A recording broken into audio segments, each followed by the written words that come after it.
La Direction générale des douanes a annoncé la mise en application de nouvelles mesures sur la valeur transactionnelle. Les consommateurs ne cachent pas leur inquiétude.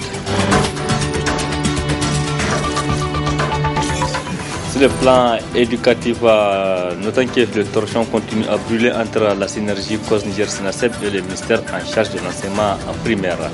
Précision donc dans ce journal.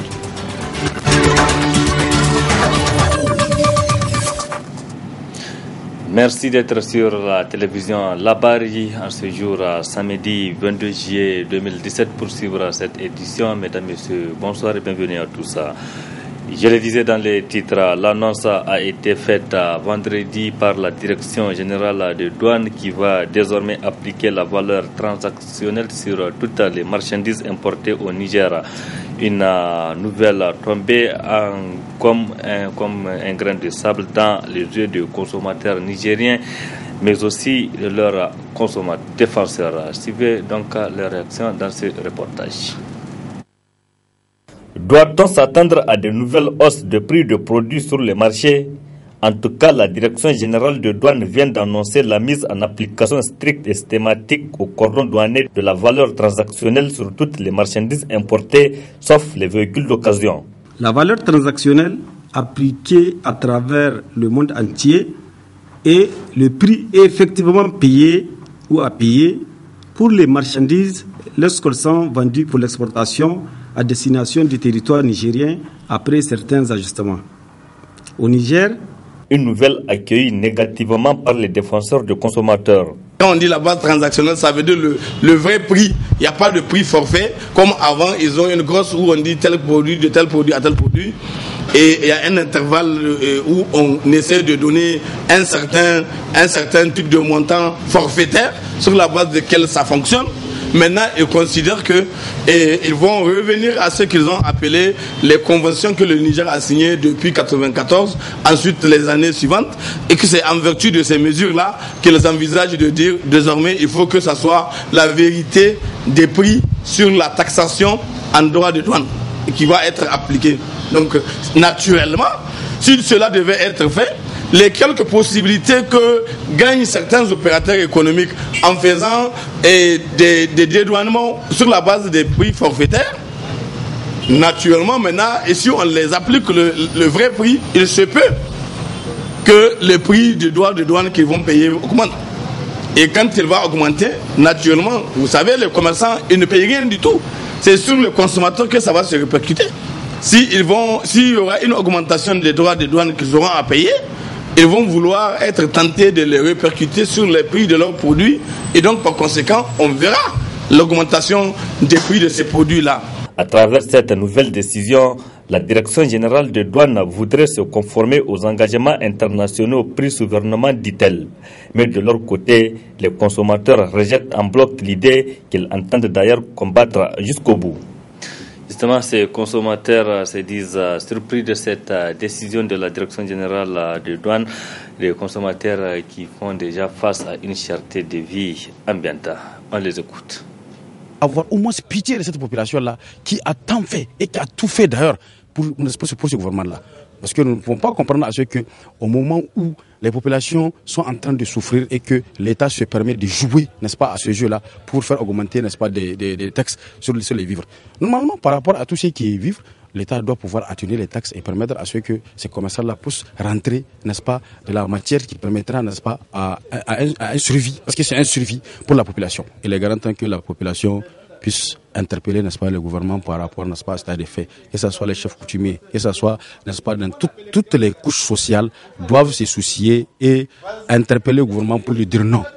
Parce que véritablement, il s'agit, n'est-ce pas, du survie, il s'agit de l'avenir des pauvres fils, n'est-ce pas, de ce pays-là. Les enfants des pauvres ont tant souffert, il est garanti qu'ils se disent que l'État ne peut pas continuer à jouer, n'est-ce pas, avec leur sort. Parce que véritablement, c'est les fils pauvres de ce pays-là, c'est eux qui ont tout fait. Toute cette richesse-là appartient à tout le monde. Donc, par conséquent, l'État doit prendre, n'est-ce pas, des mesures atténuantes pour pouvoir créer les conditions de survie pour cette population-là, pour qu'ils puissent au moins dire, n'est-ce pas, merci. Parce que cette richesse est pour tout le monde. Ce n'est pas fait pour un groupuscule d'individus qui vont se retrouver, n'est-ce pas, à l'écart pour s'enrichir et que les autres, n'est-ce pas, continuent à s'appauvrir, les riches continuent à s'enrichir. En tout cas, moi, à mon avis, c'est pas une bonne idée vraiment. Parce que c'est pas en faisant ceci, cela que l'argent va rentrer dans le pays. On doit vraiment chercher des solutions plus adéquates. C'est pas la solution. Parce que c'est le pauvre, donc c'est lui qui va donc souffrir. La situation elle est plus qu'inquiétante parce que tout le monde le sait aujourd'hui au Niger, nous vivons un marasme économique jamais égalé. Et les revenus du citoyen lambda ne lui suffisent pas pour subvenir à certains besoins. Et aujourd'hui, si nous devrons aller vers une augmentation de ces produits de première nécessité, moi je pense qu'il y a péril en la demeure. Le gouvernement doit vraiment s'atteler à résoudre sa vocation première qui est de permettre aux pauvres citoyens, aux citoyens lambda, d'avoir un accès, d'accéder aux produits de première nécessité à un coût abordable surtout. Moi, je pense que le rôle de l'État n'est pas d'entretenir des institutions budgétivores, d'entretenir une quarantaine de ministres, mais le rôle de l'État, c'est de sécuriser les citoyens et la sécurité du citoyen passe par l'accès qu'il doit avoir grâce à l'État à ces produits de première nécessité. Quand nous faisons la situation entre ce que le citoyen lambda gagne en tant que salaire et les dépenses de la vie, vraiment ce serait très difficile quand même pour lui de subvenir ou de joindre les deux bouts. Donc ce que nous demandons à l'État, c'est de faire vraiment un sursaut. Du point de vue comme ici aujourd'hui, il serait peut-être difficile de faire des augmentations sur la masse salariale, mais quand même nous demandons à l'État quand même de surseoir un tout petit peu par rapport à l'augmentation des frais de douane jusqu'à ce qu'il puisse y avoir une stabilité, afin que le citoyen lambda puisse quand même arriver à joindre quand même les deux. C'était là donc quelques citoyens qui réagissaient relativement à la nouvelle décision donc de la Direction générale de douane. Nous attendons aussi certainement dans les jours à venir la réaction des syndicats de commerçants.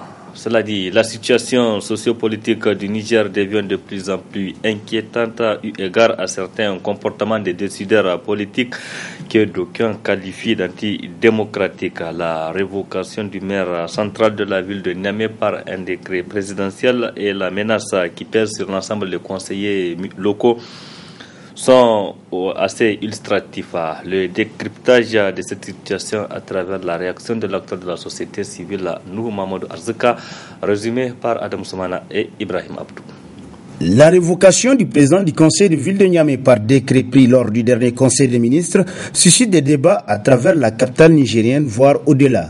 Si certains citadins accueillent favorablement ce décret pour les raisons avancées par le magistrat suprême, pour d'autres, il s'agit là d'une mesure proprement scandaleuse. Comme vous le savez, en ce qui nous concerne, il vous souviendra qu'il y a quelques mois déjà, nous avons clairement dénoncé ce qui était en train d'être envisagé dans notre pays par le gouvernement qui refusait systématiquement de vouloir à ce que les élections locales se fassent. C'est une spoliation du droit du peuple à choisir ses élus. Nous sommes dans une démocratie qui a consacré en même temps la décentralisation. Nous sommes très préoccupés par la gouvernance de la ville de Niamey, la manière dont les choses sont en train de se faire. Mais au fond, quelles sont les principales responsabilités des acteurs ? Mais il faut quand même ne pas oublier que s'il y a désordre à Niamey, c'est aussi l'exécutif qui a créé le désordre. Parce que la décision du gouvernement, du président de la République précisément, d'instituer ce qu'il a appelé le Haut Commissariat à Niamey-Niala, et pour qu'il intervienne dans Niamey et participe à la gestion de Niamey de façon parallèle, sans que ça ne soit sous l'autorité des autorités élues de Niamey qui tiennent leur pouvoir normalement du peuple de Niamey. Le pouvoir exécutif décide qu'il va instituer le Haut Commissariat à Niamey-Niala et en même temps décide que les retombées, c'est-à-dire l'argent qui devait revenir à la mairie, à la collectivité, qui sont la part dans le budget de la collectivité, on ne donne pas. Mais pour l'acteur de la société civile, cela ne surprend guère de la part du président de la République qui a eu à poser des actes encore plus graves pour la démocratie nigérienne. Vous avez vu tout à fait récemment, la Cour constitutionnelle, après avoir été saisie par le bureau de l'Assemblée nationale pour constater la vacance de siège d'un député qui est venu à être vacant, la Cour a constaté cela et en vertu de la loi, dans l'arrêt de la Cour, il est dit que 60 jours après l'arrêt qui a constaté là, le président de la République doit prendre un décret pour convoquer le collège électoral et fixer la date de la tenue des élections partielles pour la localité en question. Il a obtempéré dans un premier temps à ça, parce qu'il a pris un décret le 7 mai et il a convoqué le scrutin pour le 30 juillet. Maintenant, chemin faisant, le président de la République, le 15 juin, il prend un autre décret, illégal cette fois-ci, et il décide d'annuler le décret qu'il a convoqué.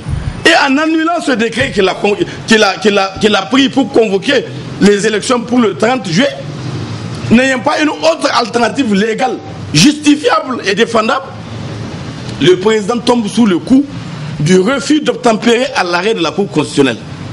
Et la Constitution, à son article 142, dit clairement que le refus d'obtempérer à un arrêt de la Cour constitutionnelle, c'est un cas de haute trahison, un cas donc d'empêchement absolu qui peut conduire à la destitution du président de la République de ses fonctions. Il incombe alors à l'ensemble des acteurs politiques d'œuvrer inlassablement pour l'épanouissement de la démocratie et non sans mort lente au Niger.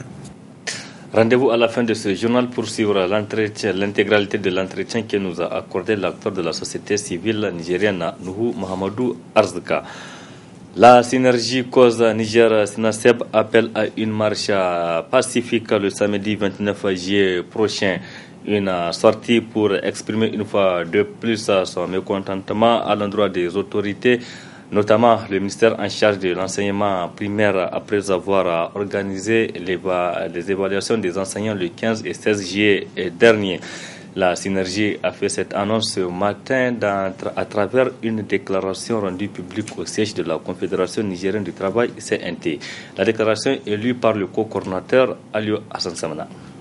En dépit de la volonté du gouvernement d'étouffer toute tentative de contestation de son évaluation illégale, les enseignantes et les enseignants ont résisté en refusant de se présenter à la dite évaluation. Face à cette détermination des enseignantes et enseignants à répondre au mot d'ordre de boycott de l'évaluation, l'administration a répondu avec brutalité. C'est ainsi que les enseignants ont été soumis au harcèlement des forces de l'ordre et de l'administration, gouverneurs, préfets, maires. Des arrestations aussi ont été opérées sans ménagement. De ce fait, on dénombre 77 interpellations, dont 43 sont placées sous mandat de dépôt dans 5 prisons du pays, où ils croupissent actuellement dans des conditions les plus inhumaines. On dénombre par la même occasion plusieurs blessés, dont 3 graves, et plusieurs femmes enceintes traumatisées. Au moment où nous mettons en forme cette déclaration, nous apprenons le décès de notre camarade Maman Sani Alhaji Issa de Kanambakaché, de suite d'un accident de circulation en rentrant chez lui juste à sa libération après avoir passé 5 jours de garde à vue. Nous vous demandons de faire une fatia à la mémoire du camarade disparu. Le harcèlement continue car d'autres camarades sont toujours recherchés par la police avec toutes ces tentatives brutales pour une évaluation illégale et forcée des enseignants créés à main. La coordination de cause Niger-Sinaseb constate que contrairement à ce que soutient le ministre de l'enseignement primaire, le déroulement de la dite évaluation est de plus trouble. En effet, comment peut-on qualifier le fait que les mêmes épreuves soient administrées aux candidats 3 journées de suite? Pire, le déroulement de cette épreuve est de plus rocambolesque quand des surveillants donnent les corrigés des épreuves aux candidats et que des candidats disposent des corrigés contenus dans leur téléphone portable. Enfin, que dire des enseignantes et enseignants conduits de force dans les salles d'examen par leurs parents, époux, forces de l'ordre. Bref, les résultats issus de l'évaluation telle qu'elle s'est déroulée ne peut être ni objectif ni crédible. La synergie d'action Cause Niger SYNACEB réaffirme son opposition farouche à cette mascarade organisée par le ministre Marté et rejette en bloc tout résultat issu de ce test frauduleux organisé dans le seul but de discréditer le corps enseignant. Enfin, la synergie Cause Niger SYNACEB lance un appel solennel à l'ensemble des enseignantes et enseignants et à tous les citoyens soucieux de l'avenir de l'école publique nigérienne à prendre part massivement à la marche pacifique qu'elle organise le samedi 29 juillet 2017, Inch'Allah, de la place Toumo à la place de la concertation à partir de 8h. Je l'ai annoncé dans ce journal, la partie magazine de cette édition est consacrée à l'entretien que nous a accordé l'acteur de la société civile, Nuhu Mahamadou Arzika. L'entretien a porté sur la situation sociopolitique du Niger qui devient de plus en plus inquiétante eu égard à certains comportements des hommes, des décideurs politiques. Notamment la récente révocation du maire central de la ville de Niamey par un décret présidentiel. Très bonne réception, excellente nuit à toutes et à tous. Au revoir. Par rapport à la ville de Niamey et la population de Niamey, c'est beaucoup inquiété, c'est beaucoup posé 1001 questions sur ce qui ne va pas par rapport à la gouvernance au niveau de la ville de Niamey. Par rapport notamment à l'envahissement de la ville par les déchets à gauche à droite et une sorte d'immobilisme constaté par les uns et les autres, toutes choses qui constituent, comme on dit, uniquement des actes de gouvernance. Maintenant, quel est le pouvoir que le gouvernement a de le révoquer et en pareille circonstance, et la question prête à caution. Il y a nécessairement lieu à analyse par rapport à ce sujet-là. Mais comme vous le savez, en ce qui nous concerne, il vous souviendra qu'il y a quelques mois déjà, nous avons clairement dénoncé ce qui était en train d'être envisagé dans notre pays par le gouvernement qui refusait systématiquement de vouloir à ce que les élections locales se fassent. Or, nous étions dans un cycle électoral. Et le cycle électoral en question, c'est un cycle qui devait couvrir les élections présidentielles et législatives, ainsi que les élections locales et régionales. Malheureusement, pour des raisons inavouées, parce que celles qu'on a portées à la connaissance du public, où on parle de fichiers biométriques qui n'existeraient pas, et qu'en conséquence, en attendant le fichier, on va reporter la tenue des élections SINDE, ce qui est proprement scandaleux, et nous avons tenu à le dire en ce moment. Nous avons dit que c'est inadmissible que l'on décide de dire qu'un fichier électoral qui a servi à élire le président de la République et les députés ne puisse pas être valable pour élire les autorités municipales et régionales. J'allais dire les conseillers municipaux et régionaux. Nous avons trouvé que c'est proprement scandaleux. En fait, ça cache quelque chose. Il y a anguille sous roche. Et c'est une spoliation du droit du peuple à choisir ses élus.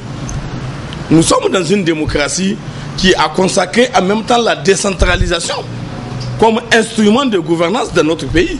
Donc le pouvoir gouvernemental ne peut pas s'arroger les prérogatives de vouloir torpiller la possibilité que le peuple a de se choisir ses élus à la base pour la promotion de la gouvernance à la base.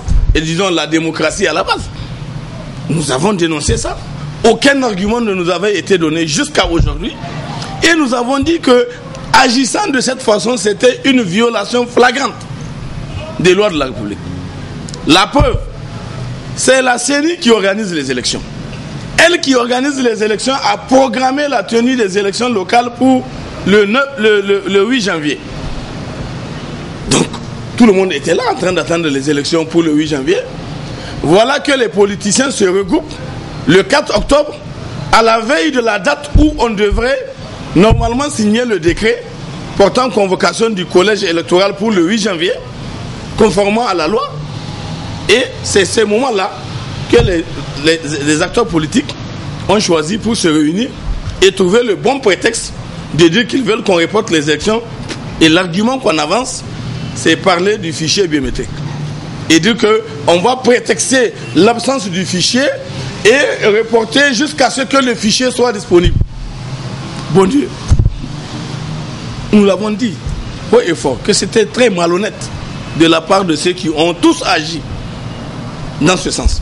Le président de la République, conformément à la loi, ce n'est pas une volonté libre qu'il a de choisir de convoquer ou pas. Ceux qui organisent les élections, c'est la CENI. Elle a fait son chronogramme et dans le chronogramme, la date où on doit signer le décret, c'est le 8 octobre. Et au lieu de signer le décret le 8 octobre, qu'est-ce que le gouvernement a fait avec le président? C'est d'aller en conseil des ministres, adopter un texte rapidement pour modifier le code des collectivités et l'envoyer à l'Assemblée. Et comme ils ont une Assemblée qui est là à leur solde, qui est prête à faire tout ce qu'elle demande, donc l'Assemblée s'est mise à adopter le texte pour dire oui, elle est d'accord qu'on modifie le code des collectivités pour donner la possibilité de reporter sine die les élections, en fait, de dire qu'on peut continuer à prolonger le mandat des conseillers élus qui sont venus à terme et on peut le reporter tous les 6 mois jusqu'à moins de 5 ans. Ce que nous avons trouvé de totalement scandaleux. Mais comme dans ce pays, les gens, le scandale ne scandalise plus personne. Donc, la chose a continué. D'autres événements sont nouveaux, sont venus s'ajouter et ça a pratiquement désorienté les gens. Parce que vous savez, c'est dans le même temps qu'il y a eu plusieurs affaires nouvelles à gauche, à droite qui sont venues se greffer. Donc, nous estimons que cela doit être recentré. Nous sommes dans une république. Nous sommes dans un état de droit. L'état de droit, c'est l'état des textes. C'est l'état des lois et règlements. Vous ne pouvez pas décider de faire ce que vous voulez en fonction de votre simple desiderata en violation de la loi. Et même lorsqu'une loi est mauvaise, on engage la procédure pour la changer et on ne peut rien faire avant de la changer. C'est ça le problème. Les gens pourtant, on a voulu laisser comme ça là, c'est passé comme ça sous silence. Le 8 octobre, le président n'a pas convoqué le collège électoral et on a continué comme ça. Le 8 janvier, on n'a pas tenu les élections, on a continué comme ça. Et puis le 16 février, on dit bon, c'est la date limite de la fin du mandat des conseillers à qui on a renouvelé les mandats et en application du nouveau code de collectivité et modifié, nous allons nommer, en fait, prendre un décret pour prolonger encore le mandat de ces élus-là pour un délai encore de 6 mois. Assorti des mesures qu'ils envisagent de prendre, qu'ils vont essayer maintenant d'être plus regardants au niveau de la gouvernance des mairies. S'il y a un maire qui déconne, on va essayer de le révoquer, ainsi de suite, de façon panachée comme ça. Donc, nous estimons que ça, c'est un problème très sérieux. Et c'est dans ce cadre-là que vous avez vu ce dernier Conseil des ministres et même accoucher donc de ces mesures-là qu'il a prises. La première mesure qu'ils ont prise, c'est de dire qu'ils vont modifier les textes pour se permettre la possibilité de limoger les conseillers, de dissoudre les conseils et de nommer les administrateurs délégués. Comme ils l'ont déjà fait pour l'exemple de Bilma déjà. Donc, et aujourd'hui, on veut que finalement, on se retrouve dans la situation où c'est les administrateurs délégués qui seront désignés par le pouvoir exécutif. C'est eux qui vont finalement devenir les gérants de nos mairies et communes et de nos régions. Ce qui est totalement en porte-à-faux avec les objectifs fixés à la décentralisation. Ça, c'est pour moi scandaleux et c'est inadmissible. La mesure qu'on vient de prendre concernant le président du conseil de ville de Niamey, je pense qu'il n'est pas seul. Le président a fait une visite rapide dans la ville de Niamey. Il a essayé de regarder un peu certaines situations qu'on l'a présentées. Et puis bon, à l'occasion de cette visite, le président avait déjà annoncé les couleurs que très bientôt des mesures vont être prises pour être dans la position. Et ces mesures-là, donc ça ne surprenait personne que ce conseil de ministres soit venu à prendre la décision de dire qu'il va mettre fin, comment on appelle ça. Il ne nous appartient pas de défendre le maire, président du conseil de ville de Niamey. Nous, en ce qui nous concerne, effectivement, en tant que citoyens de la ville de Niamey, nous sommes très préoccupés par la gouvernance de la ville de Niamey. La manière dont les choses sont en train de se faire. Mais au fond, quelles sont les principales responsabilités des acteurs ? Mais il faut quand même ne pas oublier que s'il y a désordre à Niamey, c'est aussi l'exécutif qui a créé le désordre.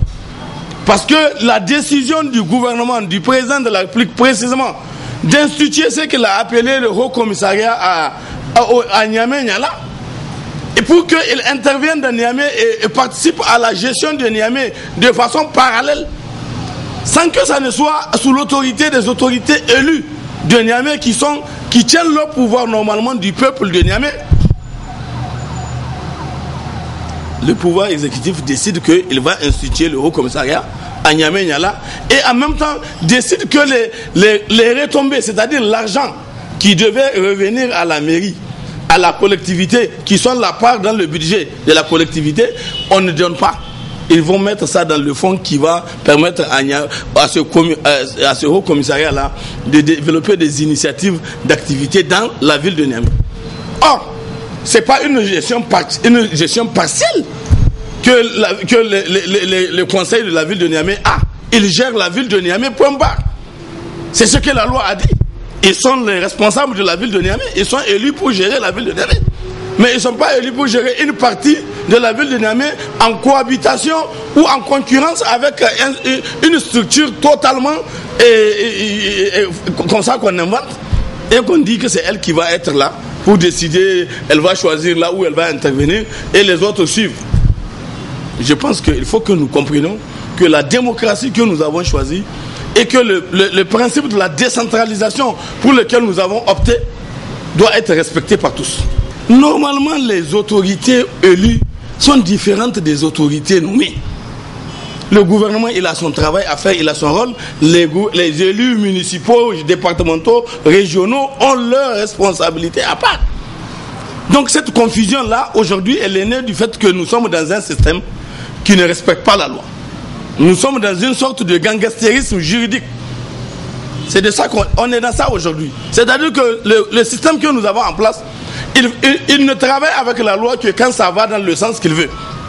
Si elle ne va pas dans son sens et par rapport à ce qu'il considère être ses intérêts du moment, mais il s'en fout. Il viole la loi et la piétine. Je vous ai dit, le président de la République a cru qu'il pouvait refuser de signer le décret et portant convocation du collège électoral pour la tenue des élections locales le 8 janvier. La loi nulle part et ne donne au président cette possibilité-là. C'est à la CENI de faire son chronogramme. Une fois que c'est adopté, c'est elle qui organise les élections. Et quand elle organise les élections, elle prévoit à quel moment chacun va jouer un rôle qu'il doit jouer conformément à la loi qui est là. La loi électorale est là. Et elle a indiqué comment les choses doivent se passer. La loi dit que quand la CENI fait son chronogramme, et à partir d'un certain délai avant la date du scrutin, le président doit signer un décret pour convoquer le collège électoral comptant pour cette date-là. C'est comme vous avez vu tout à fait récemment. La Cour constitutionnelle, après avoir été saisie par le bureau de l'Assemblée nationale pour constater la vacance de siège d'un député qui est venu à être vacant, la Cour a constaté cela et en vertu de la loi, dans l'arrêt de la Cour, il est dit que 60 jours après l'arrêt qui a constaté là, le président de la République doit prendre un décret pour convoquer le collège électoral et fixer la date de la tenue des élections partielles pour la localité en question. Il a obtempéré dans un premier temps à ça, parce qu'il a pris un décret le 7 mai et il a convoqué le scrutin pour le 30 juillet. Maintenant, chemin faisant, le président de la République, le 15 juin, il prend un autre décret, illégal cette fois-ci, et il décide d'annuler le décret qu'il a convoqué. Et en annulant ce décret qu'il a pris pour convoquer les élections pour le 30 juillet, n'ayant pas une autre alternative légale, justifiable et défendable, le président tombe sous le coup du refus d'obtempérer à l'arrêt de la Cour constitutionnelle. Et la Constitution, à son article 142, dit clairement que le refus d'obtempérer à un arrêt de la Cour constitutionnelle, c'est un cas de haute trahison, un cas donc d'empêchement absolu qui peut conduire à la destitution du président de la République de ses fonctions. C'est pas moi qui le dis, c'est la Constitution. Donc nous sommes aujourd'hui dans le cas. Nous sommes dans la situation parce que aujourd'hui, ils ont cru qu'ils allaient avoir un code électoral entre-temps sur la base duquel ils pouvaient ne pas faire les élections prévues pour le 30 juillet. Malheureusement pour eux, la Cour constitutionnelle a considéré que la loi qu'ils ont élaborée est une loi qui a des insuffisances et par conséquent, ils ont déclaré par un arrêt que cette loi est nulle et que par conséquent, il faut la reprendre. Et d'ailleurs, c'est dans le cadre de la reprise de cette loi que la session actuelle a été convoquée. La session est là, elle a été convoquée. Donc ça veut dire que jusqu'à présent, il n'y a pas une nouvelle loi qui vient remplacer l'ancienne loi qui dit que les élections doivent se faire. Ça veut dire que les élections doivent se faire. Et malheureusement, elles ne sont pas en train d'être organisées, elles ne sont pas en train de se faire. Et on est là, on se tait, moutus, bouche cousue, de façon illégale et irrégulière. Et ça, c'est du gangstérisme juridique. Dans un état de droit, ça ne se fait pas. On ne décide pas d'appliquer une loi qu'on a dans la tête. On n'applique que la loi qui est en vigueur. Et si une loi est en vigueur, même si elle dit des choses qui ne sont pas bonnes ou qui sont dures pour un moment, on est obligé de s'en contenter en attendant de la modifier régulièrement ou de la remplacer régulièrement. Et ce remplacement-là n'est pas encore fait. En conséquence, le décret que le président a pris le 15 juin pour révoquer son décret du 7 mai par lequel il a convoqué le collège électoral pour le 30 juillet pour organiser les élections partielles à Maradi, ce décret-là est un décret illégal. Il est illégal. Normalement, c'est parce que nous avons affaire dans ce pays à beaucoup de gens qui ils font une lutte politique sans grande conviction ou sans grande culture. Sinon, ceux qui ont intérêt en la matière, ils ont la possibilité d'attaquer le décret du président pour illégalité, parce que c'est un décret illégal. On ne peut pas décider d'annuler, de révoquer un décret alors qu'il n'y a rien qui le remplace. Il n'y a aucune situation nouvelle qui donne la possibilité de le remplacer. Donc nous sommes aujourd'hui dans cette situation-là. Nous sommes dans un imbroglio politico-juridique. Donc le drame que nous vivons, et qui est très important, c'est que dans ce pays-là, les gens, ils travaillent avec les lois de façon intéressée et programmée, mais pas de façon impersonnelle et pour répondre à l'intérêt général. C'est d'ailleurs pour ça, vous avez vu, ce qui nous avait surpris, quelqu'un m'a appelé avant-hier, il m'a dit hey, est-ce que tu es au courant? J'ai dit de quoi?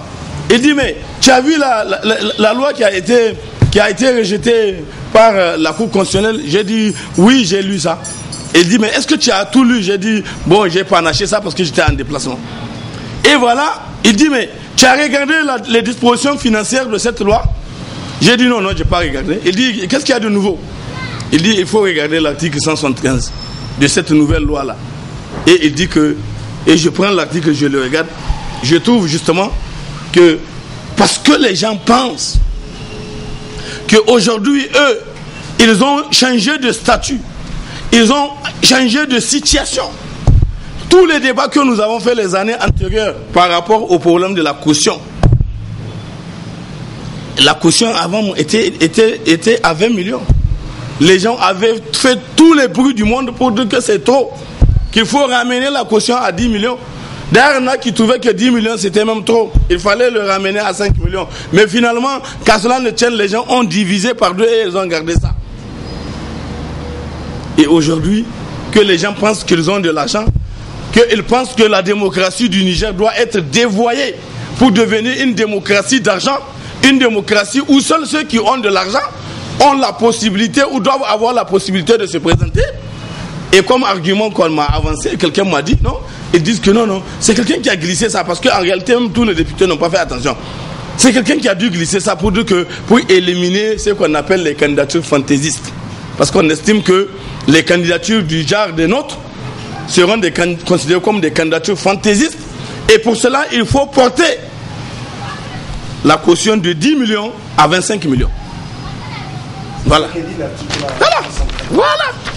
La caution portée de 10 millions à 25 millions. À 25 millions. C'est ça qu'ils disent. Et heureusement que la loi n'a pas été validée. Ça veut dire que ça allait glisser sous la main des gens et on va se retrouver avec ça et on ne sait pas quoi faire. Maintenant que la loi a été ramenée à l'Assemblée, nous voulons bien entendre la voix d'un député quelconque qui va nous expliquer quel est l'argument qui justifie la décision de porter la caution pour les candidats au présidentiel de 10 millions à 25 millions. Quel est l'argument nouveau qui milite en faveur de ça? C'est quelle discussion qui a été faite? Mais dans tous les cas, s'ils pensent que c'est pour barrer la route à des candidatures citoyennes comme la nôtre, ils perdent leur temps. Si ça devient une démocratie d'argent et qu'il faut de l'argent pour que ça marche, les Nigériens là qui vont faire de nous leur président, ils seront capables de banquer quel que soit le montant qu'il faut. Même si c'est 1 milliard, ils seront capables de payer ça pour que les conditions soient réunies et le moment venu. Mais on ne va pas accepter en tant que défenseur des droits de l'homme, en tant que défenseur de la démocratie, que de façon fantaisiste, que des gens décident de façon fantaisiste qu'ils vont augmenter comme ça les prix de la caution, juste parce qu'ils pensent qu'eux aujourd'hui, ils ont pu avoir des formules par lesquelles ils sont devenus ce qu'ils sont devenus en tant que richissimes hommes dans des conditions que l'on sait désormais, et qu'ils pensent que tout le monde, il faut barrer la route. Comme ils disent, il faut barrer la route aux candidatures fantaisistes, parce qu'ils estiment que nos candidatures citoyennes sont des candidatures fantaisistes.